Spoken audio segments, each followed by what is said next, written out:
അയ്യേ, നാണമുണ്ടോ എന്ന് പറഞ്ഞുകൊണ്ട് നാട്ടുകാരും കോൺഗ്രസ് പ്രവർത്തകരും കൂടെ ഊക്കി വിട്ടിരിക്കുകയാണ് ഈ പറയുന്ന റിനി ആൻഡ് ജോർജിനെ. എല്ലാവർക്കും അറിയാം, ആരും മറന്നിട്ടില്ല ഈ റിനി ആൻഡ് ജോർജിനെ. എല്ലാം നമുക്ക് പറയാം. കുറച്ച് കാര്യങ്ങൾ എനിക്ക് സംസാരിക്കാനുണ്ട്. വീഡിയോ ആദ്യമായിട്ട് കാണുന്നവർ ലൈക്ക് ചെയ്യാനും കമന്റ് ചെയ്യാനും കൂടെ സബ്സ്ക്രൈബ് ചെയ്യാനും പിന്നെ ഹൈപ്പ് ഉണ്ടെങ്കിൽ ഹൈപ്പ് ചെയ്യാനും മറക്കരുത്. എന്നാ പിന്നെ നമുക്ക് അങ്ങോട്ട് തുടങ്ങിയാലോ? ഓക്കെ. കഴിഞ്ഞ ദിവസം, അതായത് ഇന്നലെയാണ് പുതിയ മന്ത്രിസഭ അധികാരത്തിലേറ്റത്. വി ഡി സതീശന്റെ സത്യപ്രതിജ്ഞാ ചടങ്ങിൽ പങ്കെടുക്കാനായിട്ട് നിരവധി ആൾക്കാരെത്തി, നിരവധി നേതാക്കൾ എത്തി. അതിൻ്റെ ഇടയിൽ എത്തിപ്പെട്ട ഒരാളാണ് ഈ പറയുന്ന റിനി ആൻഡ് ജോർജ്. വന്ന് വലിയ രീതിയിലൊക്കെ വായ്ത്താളമൊക്കെ അടിച്ച് അവിടെ ഇരുന്ന് മീഡിയക്കാരുടെ മുമ്പിൽ നിന്ന് സംസാരിക്കുകയായിരുന്നു. എന്നാൽ പുള്ളിക്കാരി ഒട്ടും പ്രതീക്ഷിച്ചില്ല ഇവിടെ നിന്ന് പ്രവർത്തകരുടെയും നാട്ടുകാരുടെയും ഭാഗത്തു നിന്ന് ഇങ്ങനത്തെ ഒരു പ്രതികരണം ഉണ്ടാകുമെന്ന്. എന്തായാലും അത് കണ്ടുകൊണ്ട് നമുക്ക് അങ്ങോട്ട് തുടങ്ങാം. പിന്നെ രാഹുൽ മാങ്കൂട്ടത്തിന്റെ വിഷയവും നമുക്ക് ഇതിൻ്റെ അകത്ത് ഇവള് തന്നെ പറയുന്നുണ്ട്. എന്തായാലും ഇത് എന്താ പറയാ, രാഹുൽ മാങ്കൂട്ടത്തിനെതിരെ ആദ്യമായിട്ട് എന്തോ പറയാ ലൈംഗിക പരാതി കൊണ്ടെത്തിയ ഒരു പുള്ളിക്കാരിയാണ് ഈ പുള്ളിക്കാരി. അതിൽ എത്രമാത്രം കഴിവുണ്ട് എന്നുള്ളത് ഒടുവിൽ അത് തെളിയിക്കപ്പെട്ടതും ഈ പുള്ളിക്കാരിക്ക് ഈ നല്ല രീതിയിലുള്ള ഊക്ക് മേടിച്ച് കിട്ടുകയും ചെയ്തതാണ്. അതായത് ഒരു മുറിക്കകത്ത് കയറി നമ്മൾ ലോക്ക് ചെയ്ത് ഉള്ളിൽ കയറിയിരുന്ന് ചെയ്ത, അതായത് സമ്മതത്തോടു കൂടി ചെയ്ത പല കാര്യങ്ങളെ കുറിച്ച് ഈ പുള്ളിക്കാരി വിവരിച്ചതൊക്കെ നമുക്കറിയാമല്ലോ. എന്തായാലും ഈ പുള്ളിക്കാരിയെ ഊക്കി വിടുന്ന രംഗം നിങ്ങൾ ആദ്യം ഒന്ന് കാണാം. ഒരുപാട് സന്തോഷമുണ്ട്. എല്ലാവർക്കും അറിയാവുന്ന പോലെ അദ്ദേഹം നിലപാടുകളുടെ രാജാവ്. പിന്നെ എനിക്ക് പേഴ്സണലി വളരെ സന്തോഷമുണ്ട്. കാരണം വി ഡി സതീശൻ സാറ് എൻ്റെ MLA കൂടിയാണ്. ഞാൻ വോട്ട് ചെയ്ത് ജയിപ്പിച്ച ഒരു ആളാണ് ഇപ്പോൾ മുഖ്യമന്ത്രി ആയത് എന്നുള്ളതിൽ വലിയൊരു സന്തോഷം. അദ്ദേഹത്തിൽ നിന്ന് നമ്മൾ ഒരുപാട് എക്സ്പെക്ട് ചെയ്യുന്നുണ്ട്, ജനങ്ങൾ ഒരുപാട് എക്സ്പെക്ട് ചെയ്യുന്നുണ്ട്. ഓക്കെ, വളരെയധികം സന്തോഷമുണ്ട്. നിലപാടുകളുടെ രാജകുമാരനാണ് വി ഡി സതീശൻ എന്നൊക്കെ ഈ പുള്ളിക്കാരി പറയുന്നുണ്ട്. ഇനി എന്നാണെന്നറിയത്തില്ല ഈ പറയുന്ന വി ഡി സതീശനെതിരെ ഈ പുള്ളിക്കാരി പറയുന്നത് എന്നാണ് ഇപ്പോൾ ആൾക്കാർക്ക് പേടി. ഞാനും അത് തന്നെ പേടിക്കുന്നുണ്ട്. കാരണം ഈ പുള്ളിക്കാരി ആരെ ചേർത്ത് പിടിക്കുന്നുണ്ടോ അവർക്കെതിരെ എല്ലാം പറഞ്ഞിട്ടുമുണ്ട്. ഇപ്പൊ ഇനി ഈ പറയുന്ന വി ഡി സതീശനോട് ചേർന്ന് നിന്നുള്ള ഫോട്ടോയും അതോടൊപ്പം തന്നെ കുറച്ച് കുറിപ്പുകളൊക്കെ കുറിച്ചിട്ടിട്ടുണ്ട്. ഇനി എന്നാണെന്നറിയത്തില്ല പറയുന്നത്. അതുകൊണ്ട് വി ഡി സതീശൻ സാറേ കുറച്ചൊക്കെ ഒന്ന് സൂക്ഷിച്ചിരുന്നോ. ഇതിനെയൊക്കെ അടുപ്പിക്കുന്നതിന് മുമ്പ് 2 അല്ല 1000 വട്ടം ചിന്തിക്കണം കേട്ടല്ലോ. എക്സ്പെക്ടേഷനിലൂടെ ജനങ്ങൾ അദ്ദേഹത്തെ നേരിട്ട് മുഖ്യമന്ത്രിയാക്കിയെന്ന് പറയാവുന്ന പോലെ ഒരു ഇതിലാണ് നമ്മൾ മുഖ്യമന്ത്രിയായിരിക്കും. അപ്പോൾ അതിനനുസരിച്ച് ആ എക്സ്പെക്ടേഷൻ അനുസരിച്ച് അദ്ദേഹം പ്രവർത്തിക്കും. അതിനനുസരിച്ച് തന്നെ അദ്ദേഹം ഉയരും എന്ന് ഉറപ്പിച്ചെനിക്ക്. അപ്പോൾ തീർച്ചയായിട്ടും പ്രതിപക്ഷത്തെ ഉൾക്കൊണ്ട് അല്ലെങ്കിൽ അവരുടെ വിമർശനങ്ങളെ കൂടെ ഉൾക്കൊണ്ടുകൊണ്ടുള്ള ഒരു നല്ലൊരു ഭരണം കാഴ്ചവെക്കും.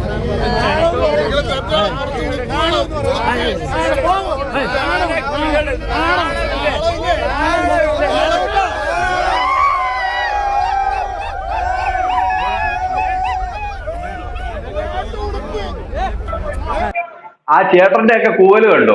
നിർത്തി പൊരിച്ചു. ഇനി ഈ കൂവലിനോടുള്ള എന്താ പ്രതികരണം എന്ന് ചോദിക്കുമ്പോൾ പുള്ളിക്കാരി ഒന്നും മിണ്ടുന്നില്ല. കാരണം മിണ്ടിയാൽ ആൾക്കാർ അവിടെ ഇരുന്ന് മെതിയത്തില്ലയോ, അതുകൊണ്ടൊന്നും മിണ്ടുന്നില്ല. പിന്നെ സൈലന്റ് ആയിട്ട് പുള്ളിക്കാരി ചിരിച്ചുകൊണ്ടൊരു വർത്തമാനം പറയുന്നുണ്ട്. അത് കണ്ടു നോക്ക്. ഈ കൂവലിനോട് എന്താ പ്രതികരണം? കാര്യമില്ല.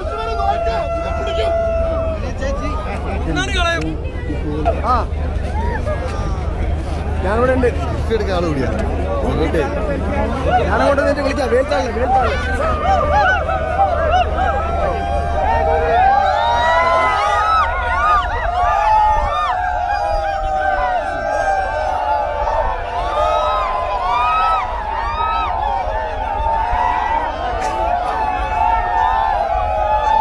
എന്തായാലും പ്രവർത്തകരും നാട്ടുകാരും കൂടെ കൂകി ഓടിക്കുന്നുണ്ട് ഈ പറയുന്ന റിനി ആൻഡ് ജോർജിനെ. അതിൻ്റെ ഇടയിൽ ഒരു ചേച്ചി കണ്ടോ കൂകുന്നത്? അങ്ങനെ എല്ലാവരും കൂകി ഓടിക്കുകയാണ്. കാരണം എന്തൊക്കെയായിരുന്നു ഇവർ പറഞ്ഞുണ്ടാക്കിയത്. അത് കഴിഞ്ഞതിന് ശേഷം ഇവരത് മാറ്റി പറയുകയും ചെയ്തു. എന്നിട്ട് ഈ പുള്ളിക്കാരി പറയുന്ന വേറൊരു കാര്യമുണ്ട് കേട്ടോ. അതായത് ഈ പറയുന്ന രാഹുൽ മാങ്കൂട്ടത്തിന്റെ വിഷയവുമായി ബന്ധപ്പെട്ട് ഈ പുള്ളിക്കാരി ഒരു കാര്യം പറയുന്നുണ്ട്. അത് നിങ്ങളൊന്ന് കേട്ടു നോക്കണം. ഇത് കേൾക്കേ. ഈ തെരഞ്ഞെടുപ്പിനെ നേരിട്ടതെല്ലാം ഒരു താങ്കൾ തിരികൊളുത്തി വിട്ട ഒരു വിവാദത്തിന്റെ അടിസ്ഥാനത്തിലുണ്ടായ ഭയങ്കര പ്രശ്നങ്ങൾക്കൊക്കെ ഒടുവിലായിരുന്നു. അത് വേണ്ടായിരുന്നു എന്ന് എപ്പോഴെങ്കിലും തോന്നുന്നുണ്ടായിരുന്നു? ഇല്ല, അത്തരം കാര്യങ്ങളെ കുറിച്ച് ഞാനിപ്പോ ഈ ഒരു വേളയിൽ സംസാരിക്കാൻ ആഗ്രഹിക്കുന്നില്ല. കാരണം ഇപ്പൊ ഒരു സത്യപ്രതിജ്ഞയൊക്കെ ആയി, അപ്പൊ അതിന്റെയൊക്കെ സന്തോഷത്തിലിരിക്കുന്ന സമയത്ത് ഇത്തരം കാര്യങ്ങൾ അതൊരു ക്ലോസ്ഡ് ചാപ്റ്റർ എന്നുള്ള രീതിയിൽ സംസാരിക്കാൻ ആഗ്രഹിക്കും. അതൊരു ക്ലോസ്ഡ് ചാപ്റ്റർ എന്നുള്ള രീതിയിൽ സംസാരിക്കാൻ ആഗ്രഹിക്കും. എന്തോന്ന് അതൊരു ക്ലോസ് ചാപ്റ്റർ ആയിട്ട് നമുക്ക് സംസാരിക്കാവുന്നു. ഇത് ഇങ്ങനെയൊന്നും അല്ല. ഈ പറയുന്ന എന്താ പറയുക, ഈ കോൺഗ്രസിന് ഇത്രയും സീറ്റുകളൊന്നും കിട്ടിയില്ലായിരുന്നുവെങ്കിൽ, കോൺഗ്രസ് ജയിച്ചില്ലായിരുന്നെങ്കിൽ ഇവൾ എന്തായിരുന്നു പറയുന്നതെന്ന് അറിയാവോ? അതെ, ഈ പറയുന്ന രാഹുൽ മാങ്കൂട്ടം കാരണമാണ് തോറ്റത്. ഇങ്ങനെയൊക്കെയാണ് അങ്ങനെയൊക്കെയാണ് പറഞ്ഞ് ഇറങ്ങിയേനെ. ഇപ്പൊ നമുക്ക് മനസ്സിലായി രാഹുൽ മാങ്കൂട്ടത്തിന്റെ എതിരെ പറഞ്ഞത് വലിയ പ്രോബ്ലമായി. ജനങ്ങൾ മൊത്തം ഈ പറയുന്ന രാഹുൽ മാങ്കൂട്ടത്തിന്റെ കൂടെയാണ് ഉള്ളത്. പാലക്കാട്ടിലെ ജനങ്ങൾ മൊത്തം ഈ പറയുന്ന രാഹുൽ മാങ്കൂട്ടത്തിനെ ചേർത്ത് പിടിച്ചിരിക്കുകയാണെന്നുള്ളതൊക്കെ ഈ പുള്ളിക്കാരി ഓർത്തില്ല. പാർട്ടിക്കാർ തള്ളിക്കളഞ്ഞാലും ജനങ്ങൾ ഈ പുള്ളിയെ ചേർത്ത് പിടിക്കുന്നുണ്ട്. ഈ പുള്ളിക്കാരൻ പേഴ്സണൽ ലൈഫിൽ എന്താ കാട്ടിക്കൂട്ടിയെന്നുള്ളത് അത് വേറൊരു പക്ഷം മാറ്റി നിർത്തിയാൽ ജനങ്ങൾക്ക് വേണ്ടി അദ്ദേഹം നല്ല പ്രവൃത്തികൾ ചെയ്യുന്നുണ്ടെന്ന് ജനങ്ങൾ പറയുന്നുണ്ട്. പിന്നെ അദ്ദേഹത്തെ കുടുക്കിയതാണ് ഉഭയകക്ഷി സമ്മതത്തോടു കൂടി ചെയ്ത പല കാര്യങ്ങളെയുമാണ് എടുത്ത് ഇട്ടത് എന്ന് കോടതി വരെ പറയുന്നുണ്ട്. ഓക്കെ, എന്തായാലും ഈ പറയുന്ന റിനി ആൻഡ് ജോർജിന് കൂഗലിന്റെ അങ്ങേയറ്റമാണ് കിട്ടിയത്. ഓക്കെ, ഈ പുള്ളിക്കാരി മറ്റേ വി ഡി സതീശനെ കുറിച്ച് പറയുന്ന ചില കാര്യങ്ങളുണ്ട്, അതൊന്ന് കേട്ടു നോക്കി. അതുകൊണ്ടാണ് അദ്ദേഹം വളരെ ക്ലോസ് ആണ്, മാനസികമായിട്ട് എനിക്ക് വളരെ ഇഷ്ടപ്പെട്ട, ഞാൻ എന്റെ ഒരു പിതാവ് സ്ഥാനത്ത് കാണുന്ന സ്ഥാനത്ത് കാണുന്ന ഒരാളാണ്.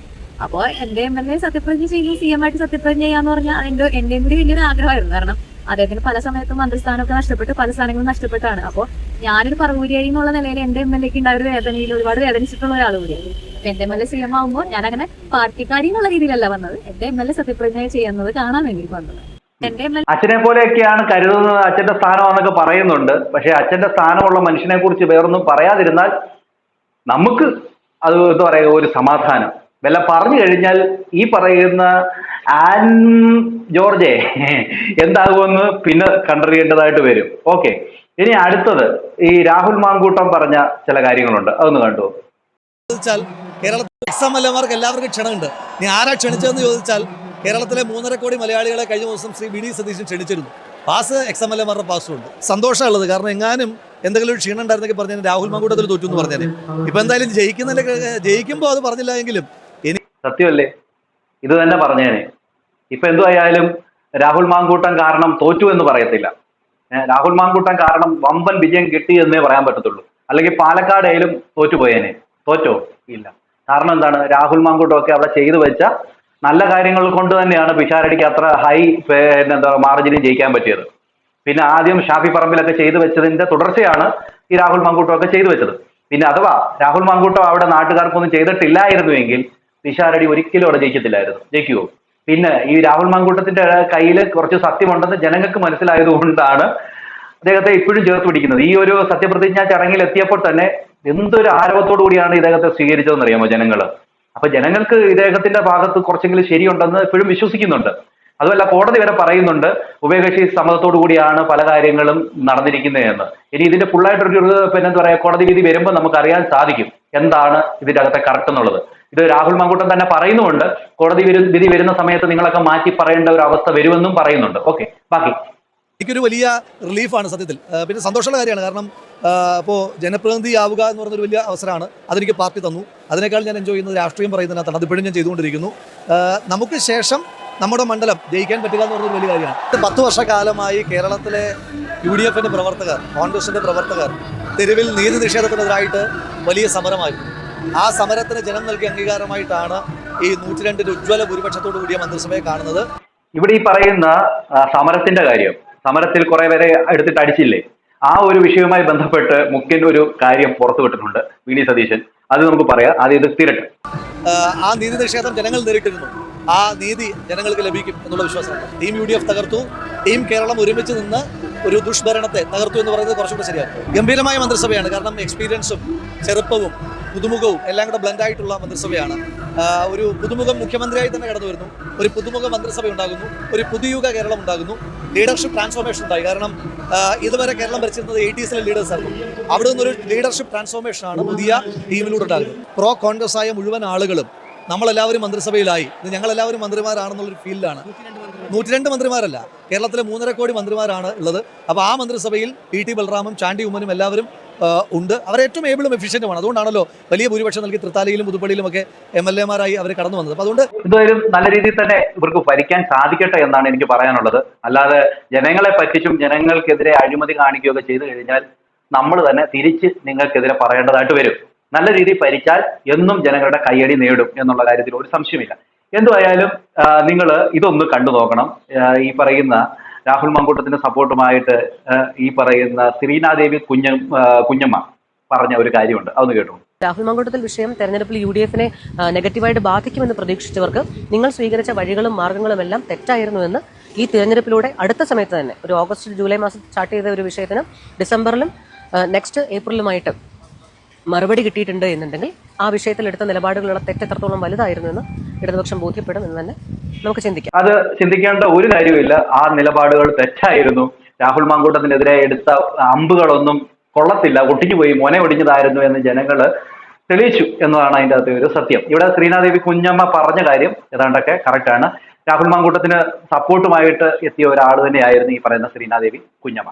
ഓക്കെ, എന്തായാലും ഞാൻ മുമ്പ് പറഞ്ഞില്ലായിരുന്നു ഈ പറയുന്ന പാർട്ടി പ്രവർത്തകരെയൊക്കെ അടിച്ച ഒരു സംഭവം, അതിനെതിരെ മുഖ്യമന്ത്രി പറയുന്ന ഒരു കാര്യമുണ്ട്, വി ഡി സതീശൻ പറയുന്ന ഒരു കാര്യമുണ്ട്, അത് കേട്ടു. 15/12/2023 ഈ നവകേരള സദസ്സിൻ്റെ പരിപാടിയുടെ ഭാഗമായി അന്നത്തെ മുഖ്യമന്ത്രി ആലപ്പുഴ ജില്ലയിൽ എത്തിയപ്പോൾ റോഡരികിൽ പ്രതിഷേധം നടത്തിയ 2 പേർക്കെതിരായി മുഖ്യമന്ത്രിയുടെ ഗൺമാന്മാരായ ആളുകൾ വളഞ്ഞിട്ട് ആക്രമിച്ച സംഭവം കേരളത്തെ നടുക്കിയൊരു സംഭവം ഉണ്ടായിട്ടുണ്ട്. ഒന്നും മറക്കാൻ പറ്റുന്നില്ല. അതിൽ അല്ലേ നമ്മളതിൻ്റെ രാഷ്ട്രീയ പ്രതികാരത്തിനൊന്നും അല്ല പോകുന്നത്. ബഹുമാനപ്പെട്ട ആലപ്പുഴ മജിസ്ട്രേറ്റ് കോടതി നവംബർ 8, 2024 ഒരു ഉത്തരവിട്ടിട്ടുണ്ട്. എന്താണ് ഉത്തരവ്? അതൊരു അന്വേഷണം നടത്തണം, പുനരന്വേഷണം നടത്തണം.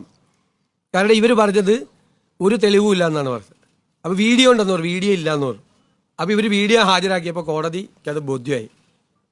കാരണം മുഖ്യമന്ത്രിയെ രക്ഷിക്കുന്നതിന് വേണ്ടിയിട്ടല്ല, ഞാൻ എൻ്റെ മെറിറ്റിലേക്കൊന്നും പോകുന്നില്ല, ബോധ്യമായി. അപ്പോൾ കോടതി ഒരു പുനരന്വേഷണത്തിന് ഉത്തരവിട്ടിട്ട് ഇതുവരെ അന്വേഷണം നടത്തിയിട്ടില്ല. അപ്പോൾ നമ്മൾ നടത്തണ്ടേ? നിയമപരമായ ഇതല്ലേ. അതുകൊണ്ട് അതിനൊരു സ്പെഷ്യൽ ഇൻവെസ്റ്റിഗേഷൻ ടീം ആ കേസ് അന്വേഷിക്കും. ഇതിനെന്തായാലും കയ്യടി കൊടുത്തല്ല പറ്റും. അതുകൊണ്ട് തന്നെ കയ്യടി കൊടുക്കാം. കാരണം അത് വേണം. നല്ല രീതിയിൽ തന്നെ ഒരു പണി അത്യാവശ്യമാണ്. അവിടെ എന്ത് പറയുക, കരിങ്കൊടി കാണിച്ചു എന്ന് പറഞ്ഞ ഒരു കാര്യം കൊണ്ട് അവരെ എടുത്തിട്ട് തല്ലിയതാ. അപ്പം അത് വേണം. അതിനുവേണ്ടി ഒരു പ്രത്യേക അന്വേഷണ സംഘം വേണം. ആ കുട്ടികൾക്ക് നീതി കിട്ടണം. ഇതുവരെയായിട്ട് അവർക്ക് അത് കിട്ടിയിട്ടില്ല. ഓക്കെ, അത് വേണ്ടിയ ഒരു കാര്യം തന്നെയാണ്. ഓക്കെ, അതെന്തായാലും സ്വാഗതാർഹം തന്നെയാണ്. ഓക്കെ, ഇനി അടുത്തത് ഈ പറയുന്ന അടിപൊളിയായിരുന്നു. സത്യപ്രതിജ്ഞയൊക്കെ ഗ്രാൻഡ് ആയിരുന്നു. ഒരുപാട് നേതാക്കന്മാരുണ്ടായിരുന്നല്ലോ. DK ശിവകുമാർ, രേവന്ത് റെഡ്ഡി, അങ്ങനെ ഒരുപാട് നേതാക്കന്മാരുണ്ടായിരുന്നു. അല്ല, അതിന്റെ ഇടയിൽ രാഹുൽ മാങ്കൂട്ടം ഉണ്ടായിരുന്നു. കണ്ടായിരുന്നോ ചേച്ചി? അവിടെ ഉണ്ടായിരുന്നു, രാഹുൽ മാങ്കൂട്ടം ഉണ്ടായിരുന്നു. അത് ആ വഴിക്കാ ചേച്ചിക്ക് കൂവൽ കിട്ടിയത്. കേട്ടല്ലോ. ബഹുലമായൊരു സത്യപ്രതിജ്ഞയായിരുന്നു. പിന്നെ വി ഡി സതീശൻ സർക്കാരിനെ കുറിച്ച് എങ്ങനെ നോക്കിക്കാണുന്നത് ചോദിച്ചു കഴിഞ്ഞാൽ എനിക്ക് ഏറ്റവും പ്രിയപ്പെട്ട നേതാവാണ് വി ഡി സതീശൻ സാർ. അതുപോലെ എന്റെ MLA കൂടിയാണ്. ഞാൻ കൂടി വോട്ട് കൊടുത്ത് ജയിപ്പിച്ച ഒരു CM ആണ്. അപ്പൊ അതിന്റെ ഒരു സന്തോഷം, എന്റെ MLA CM ആകുന്നു എന്നുള്ളതിന്റെ ഒരു വലിയൊരു സന്തോഷമുണ്ട്. ഈ സന്തോഷമൊക്കെ കൊള്ളാം. പക്ഷെ ഞാൻ മുമ്പ് പറഞ്ഞ പോലെ ഇനി അടുത്തൊരു കേസുമായിട്ട് വരരുത്, അത് മാത്രമേ പറയാനുള്ളൂ. എന്തായാലും നിങ്ങൾ ഈ ഒരു വീഡിയോയുടെ ഒന്ന് കണ്ടു നോക്കി. എനിക്ക് ഈ വീഡിയോ വലിയ ഇഷ്ടപ്പെട്ട ഒരു സംഭവം തന്നെയാണ്. കാരണം എന്ന് വെച്ച് കഴിഞ്ഞാൽ ഇന്നലെ സത്യപ്രതിജ്ഞ ചടങ്ങിൽ വെച്ച് ഒരു അമ്മച്ചിക്ക് കൊടുത്ത ഒരു ആദരവുണ്ട്. ഓക്കെ, ആ അമ്മച്ചിക്ക് പേരിട്ടത് ഈ പറയുന്ന ആരാണ്? വി ഡി സതീശനാണ്. അപ്പൊ അമ്മയുടെ ആ സ്നേഹവും അമ്മയെ ചേർത്ത് പിടിച്ച വി ഡി സതീശനെയൊക്കെ നമുക്കൊന്ന് കണ്ടു നോക്കാം. മുഖ്യമന്ത്രി വി ഡി സതീശനും അമ്മാളും അമ്മയും. സത്യപ്രതിജ്ഞയ്ക്കെത്തിയ വി ഡി സതീശൻ വാരിപ്പുണർന്നാണ് ആ അമ്മയെ സ്വീകരിച്ചത്. മകനെ പോലെയല്ല, മകൻ തന്നെയാണ് തനിക്ക് സതീശനെന്ന് പറഞ്ഞ വികാരാധീനയായി അമ്മാളു അമ്മ. അമ്മാളു അമ്മയ്ക്ക് ആ പേര് നൽകിയത് ഒരു പറവൂരുകാരനാണ്. ആ പറവൂരുകാരനാകട്ടെ ഇന്ന് കേരളത്തിന്റെ മുഖ്യമന്ത്രിയും.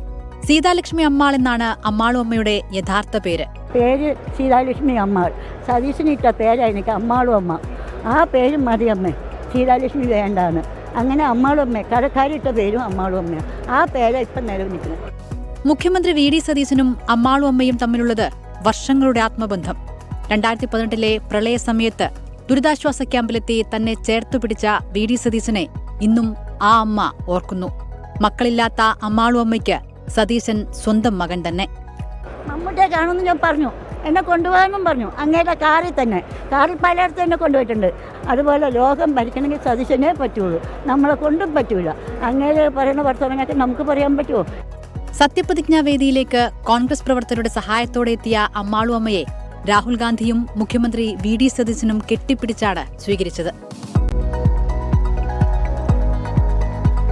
എന്തായാലും അമ്മാളു അമ്മയ്ക്ക് ആ ഒരു പേര് കൊടുത്തത് തന്നെ വി ഡി സതീശനാണ്.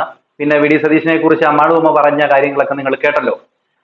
മക്കളില്ലാതിരുന്ന അമ്മയ്ക്ക് ഒരു മകനായിട്ട് വി ഡി സതീശന് ഇപ്പോഴും ഉണ്ടെന്നുള്ള ഒരു ചിന്തയിൽ തന്നെയാണ് ഈ പറയുന്ന അമ്മ നിൽക്കുന്നത്. അതങ്ങനെ തന്നെ ആയിരിക്കട്ടെ. എന്തായാലും ഇതുപോലെ എത്രയെത്ര അമ്മമാരുണ്ട്, എത്രയെത്ര സഹോദരിമാരുണ്ട്, എത്രയെത്ര സഹോദരന്മാരുണ്ട്, എത്രയെത്ര ആൾക്കാരുണ്ട്, കുട്ടികളുണ്ട്, പ്രായമായവരുണ്ട്. ഇവരെയെല്ലാം ചേർത്ത് പിടിക്കുവാൻ ഈ പറയുന്ന വി ഡി സതീശന് പുതിയ മുഖ്യന് സാധിക്കട്ടെ. ചിരിച്ചൊരു മുഖ്യമന്ത്രിയായി ജനങ്ങളുടെ ഇടയിൽ ഇറങ്ങി പ്രവർത്തിക്കുന്ന ഒരു മുഖ്യനായി മാറട്ടെ എന്ന് പറഞ്ഞുകൊണ്ട് ആശംസിച്ചുകൊണ്ടും ഞാൻ ഈ വീഡിയോ നിർത്തുന്നു. നിങ്ങളുടെ അഭിപ്രായങ്ങൾ മസ്റ്റായിട്ടും കമന്റ് ചെയ്യാൻ മറക്കരുത്. അടുത്തൊരു വീഡിയോ കാണുന്നവർക്ക് എല്ലാവർക്കും ബൈ.